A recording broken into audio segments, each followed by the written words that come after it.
Bakının Suraxanı rayonunda keçmiş arvadını öldürməyə cəhdə ittiham olunan 1969-cu il təvəllüdlü Əfqan Atakişiyevin məhkəməsi başa çatıb. Teleqrafın əldə etdiyi xəbərə görə hadisə bu ilin fevralın 10-da Hövsan qəsəbəsindəki 270 nömrəli məktəbin qarşısında baş verib. Atakişiyev həmin gün saat 11 radələrində məktəbin qarşısına gəlib və xadimə işləyən keçmiş arvadı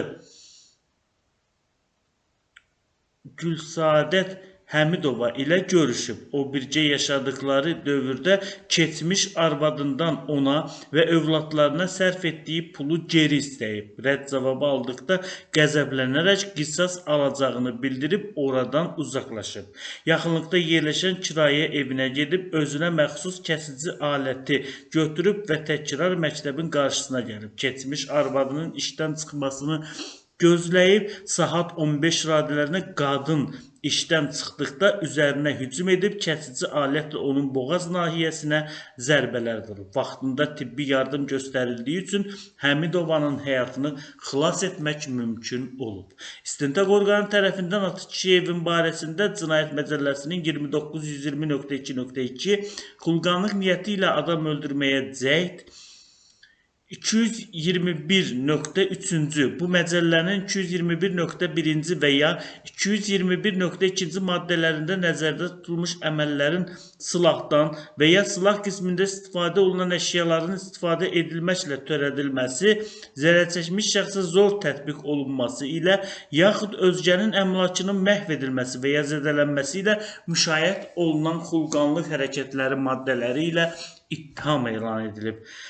Məhkəmədə ifadə verən təqsirləndirilən şəxs ittiham üzrə özünü təqsirli bilməyib, bildirib ki, fevralın 10-da keçmiş arvadı Gülsadətin işlədiyi məktəbin həyətinə yaxınlaşıb, işçilərdən birindən Gülsadətin çölə çıxmağını istəyib.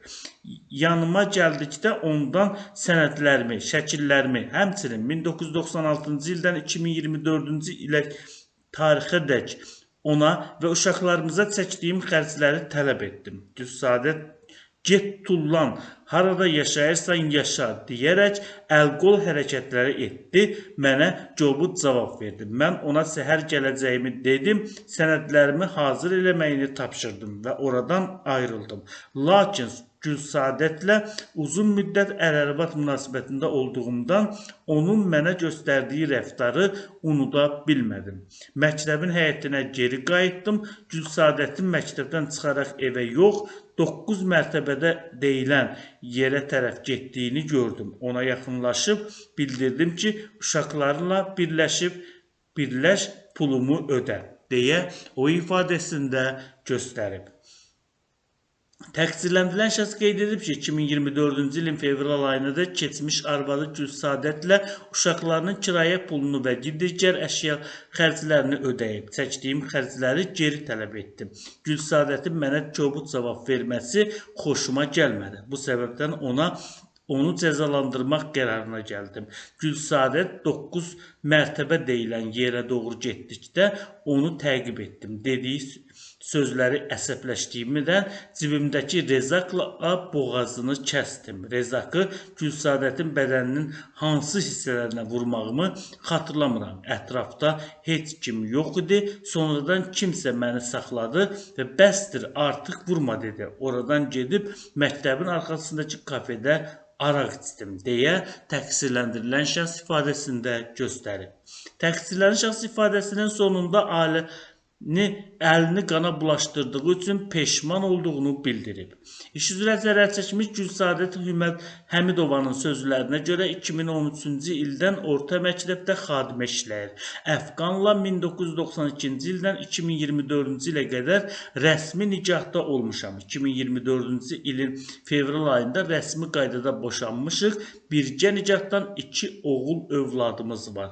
Nikahda olduğum müddətdə o mənə və ailə üzvlərimə həmişə əziyyət verib. Ailəsinə və uşaqlarına layiqli baxmayıb. Spirtli içki aludəçisi olmaqla mütəmadi məni və övladlarımı döyüb. təhqir edib, müxtəlif üsullarla alçaldım. Dəfələrlə sərxoş vəziyyətdə evə gələrək məni və uşaqlarımı öldürməklə hədələyib. Qorxu hissi məni birgə nicah dövründə hüquq mühafizə orqanlarına müraciət etməkdən çəkindirib.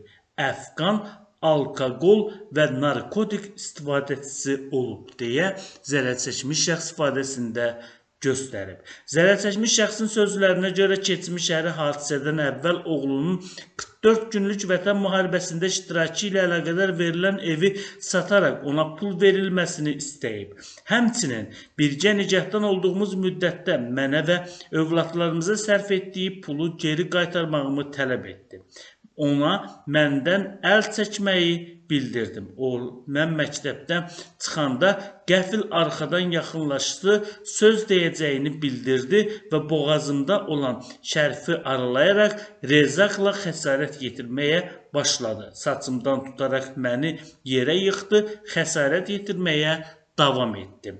Yoldan bir nəfər məni zorla Əfqanın əlindən aldı deyə zərərçəkmiş şəxs ifadəsində belə göstərir. Bu cinayət işinə Bakı Ağır Cinayətlər Məhkəməsində baxılıb, məhkəmənin hökmü ilə Atakişiyev 15 il 3 ay müddətinə azadlıqdan məhrum edilib. Cəzasını ciddi rejimli cəzaçəkmə müəssisəsində çəkməsi müəyyən edilib.